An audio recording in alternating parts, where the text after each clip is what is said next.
Assalamualaikum warahmatullahi wabarakatuh. Salam sejahtera buat kita semua. Pada kesempatan kali ini saya akan menjelaskan bagaimana cara menghitung nilai bobot pada analisis SWOT.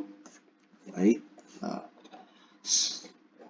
untuk mendapatkan nilai bobot sebelum melakukan perhitungan untuk mendapatkan nilai bobotnya, yang perlu dilakukan adalah mencari nilai rata-ratanya. Nah, di sini saya sudah hitung nilai rata-ratanya. Kemudian setelah menghitung nilai rata-ratanya, yang perlu kita lakukan adalah menghitung jumlah nilai rata-ratanya. Di sini saya sudah hitung juga.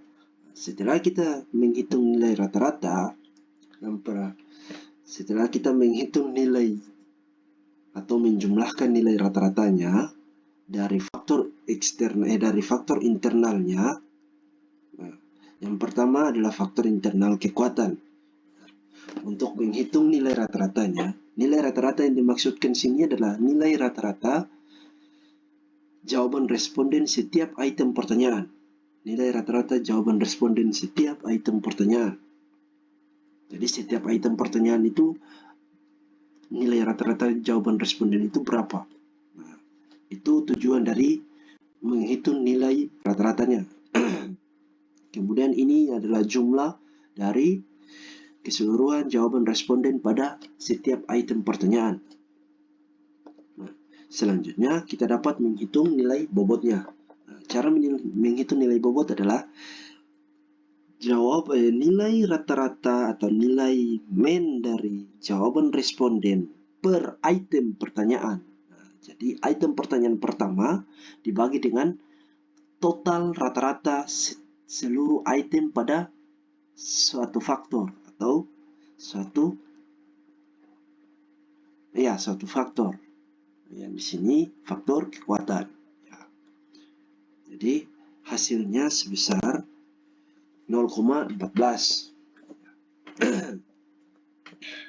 Kemudian juga di sebelahnya item pertanyaan kedua dan seterusnya sampai item pertanyaan ke-7. Ya, ini 7. Ya, item pertanyaan ke-7. Setelah sudah dihitung, maka kita harus menjumlahkan lagi dari setiap item setiap hasil perhitungan bobot ini apakah didapat satu atau tidak. Kalaupun tidak dapat satu seperti yang saya sudah hitung ini, maka tidak dapat dilanjutkan karena tidak sesuai. Jadi nilai bobot itu harus dijumlahkan didapat satu. Nah, di sini saya sudah hitung, jadi tinggal dipindahkan saja ke matrix SWOT. Ya, kita tinggal pindahkan ke matrix SWOT-nya. Oke. Jadi di sini kalau dijumlahkan harus didapat angka 1.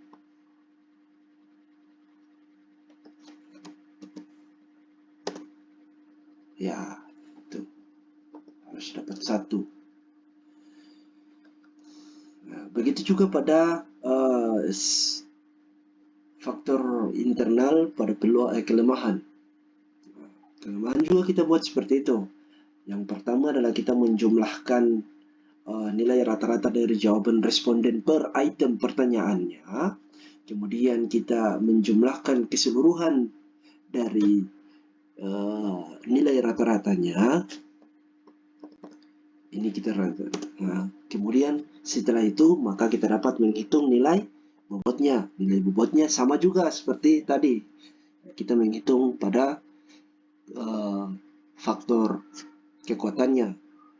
Itu jawaban nilai rata-rata dari jawaban responden dibagi dengan total rata-rata atau total rata-rata jawaban responden. Didapat ini 0,13. Nah, di sini saya juga sudah hitung semua, dan karena saya sudah hitung semua jadi sudah bisa dipindahkan ke matrix SWOT. Ya. Sorry. Oke.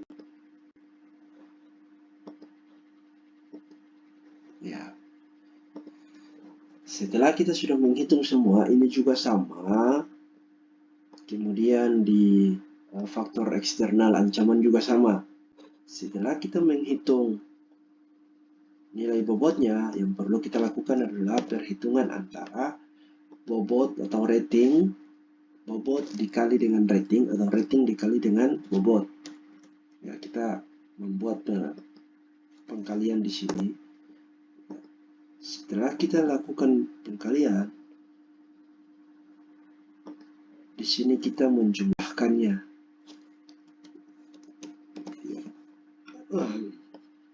Jumlahkannya untuk mendapatkan hasil total skor atau total kekuatannya. Ya, di sini total kekuatannya adalah sebesar 4,00.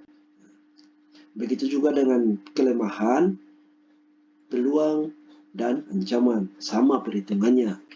Di sini saya sudah uraikan, di mana total kekuatan itu yang didapat sebesar 4,00 dan total kelemahan sebesar 1,84 dan total faktor internal atau kekuatan dikurangi dengan kelemahan didapat sebesar 2,16. Kemudian pada faktor eksternalnya peluang sebesar 4,00, ancamannya 1,44 dan total dari faktor internal faktor eksternalnya sebesar 2,56. Setelah kita menemukan faktor internalnya berapa dan faktor eksternalnya berapa, maka kita sudah dapat membuat diagram SWOT untuk pengambilan keputusan dalam melakukan suatu strategi yang harus diambil dalam suatu penelitian. Nah, di sini saya sudah siapkan di mana kelemahannya atau faktor eksternalnya sebesar 2,16 dan faktor internalnya sebesar 2,56. Ketika kita melakukan atau menggambarkan dalam diagram, maka dia berada pada kuadran 1. Artinya pada posisi yang menguntungkan karena agresif yang harus diambil, atau strategi yang dipakai adalah agresif, di mana strategi agresif ini kita menggunakan kekuatan yang dimiliki untuk menjemput atau menghadapi peluang yang akan didapatkan. Gitu. Dari hasil perhitungan bobot tadi dan pengkalian antara rating dan bobot, kita dapatkan nilai faktor internalnya sebesar 2,56 dan eksternalnya 2,16.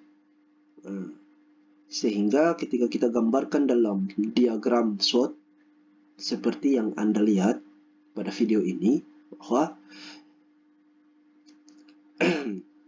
strategi yang harus diambil adalah menggunakan kekuatan yang dimiliki untuk menjemput peluang. Baik, itu yang dapat saya sampaikan. Lebih dan kurangnya, saya mohon maaf.